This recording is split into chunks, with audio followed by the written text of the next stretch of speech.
Baik, Assalamualaikum warahmatullahi wabarakatuh. Berjumpa lagi bersama Bapak di sini pada mata pelajaran Bahasa Indonesia SMA. Ya, khususnya di SMA Negeri 1 Caringin, Kabupaten Bogor. Baik, materi kali ini akan mengulas salah satu prosa non fiksi.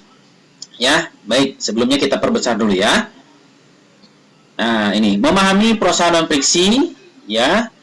Nah, ini materinya silakan bisa kalian simak dengan baik ya. Nah, baik. Nah, ini gambar kubik ya. Kita lihat.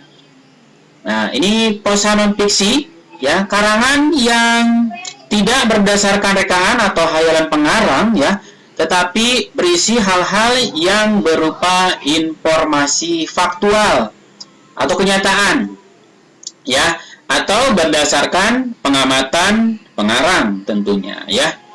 Nah, ada macam-macamnya ya. Nah, yang pertama ada artikel, kemudian ada tajuk rencana, kemudian ada opini ya, kemudian ada picture ya, kemudian ada biografi, lalu ada tips, berikutnya ada reportase, lalu ada jurnalisme baru, dan ada iklan. Nah, ya. Pidato juga ada. Nah, satu lagi pidato. Kita fokus pada materi kali ini ya, yang paling atas ini, yaitu artikel, ya. Baik, kita next. Nah, apa itu artikel? Ya, kita lihat. Nah, artikel karangan yang berisi uraian atau pemaparan yang memiliki ciri-ciri. Ya, yang pertama, nah, isinya adalah fakta. Ya, isinya adalah fakta. Kemudian yang kedua, bersifat faktual. Ya, bersifat faktual. Berikutnya, uraiannya sesuai dengan objek. Ini sederhana untuk pengertian apa itu artikel.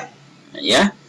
Berikutnya, nah, ini ada contoh artikel yang memang biasa kalian lihat mungkin ya di berbagai media massa. Ini salah satunya adalah di media cetak ya, di majalah ini sepertinya ya. Contoh artikel, Muslim bukan mangsa teknologi. Ini ya, ini judulnya. Ya, nah ini judul artikelnya ya. Baik, ini bisa kalian baca ya. Kemudian berikutnya, nah ini contoh artikel sederhana. Ya, ini bahaya merokok bagi kesehatan. Ini sederhana sekali ya. Silakan bisa kalian baca. Nah, ya. Ini contohnya ya. Berikutnya, nah ini materi pembahasan kita yang di bab 5 ya.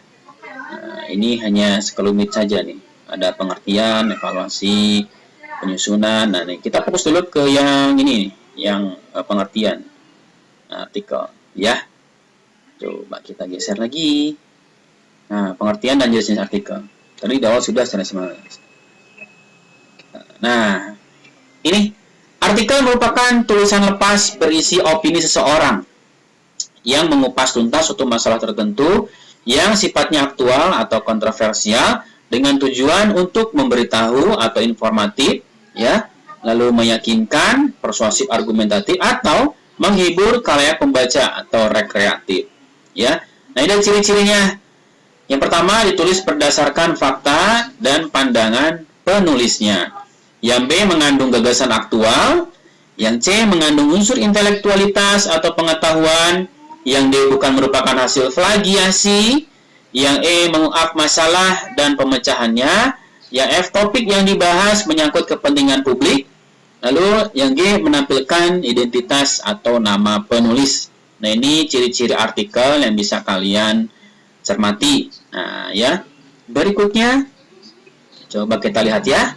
Nah, ternyata jenis-jenis artikel itu dibedakan menjadi dua ya. Pertama, berdasarkan isi. Yang kedua, berdasarkan sudut pandang penulis. Nah, untuk berdasarkan isi, ini ada yang dinamakan dengan artikel praktis.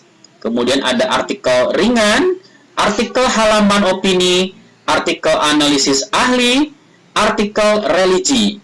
Sedangkan berdasarkan sudut pandang penulis, ada artikel deskripsi, ada artikel eksplanatif, ada artikel prediktif, dan ada artikel preskriptif. Ya, ini jenis-jenis artikel ya. Kita lewat lagi. Nah, menemukan informasi dalam artikel, yaitu membedakan informasi antara fakta dan juga opini. Ya. Nah, ini informasi dalam artikel ada dua. Yang pertama ada opini dan yang kedua ada fakta. Nah, apa itu opini? Nah, kalimat yang mengandung opini ini contohnya ya. Hujan di daerah pedesaan aromanya seperti rumput basah. Sedangkan contoh fakta, kalimat yang mengandung fakta contohnya, aroma yang pertama dikenal sebagai petrichor dan yang lain disebut ozon. Nah, ini informasi dalam artikel itu memuat dua ya. Pertama ada opini dan yang kedua ada fakta. Kita bergeser.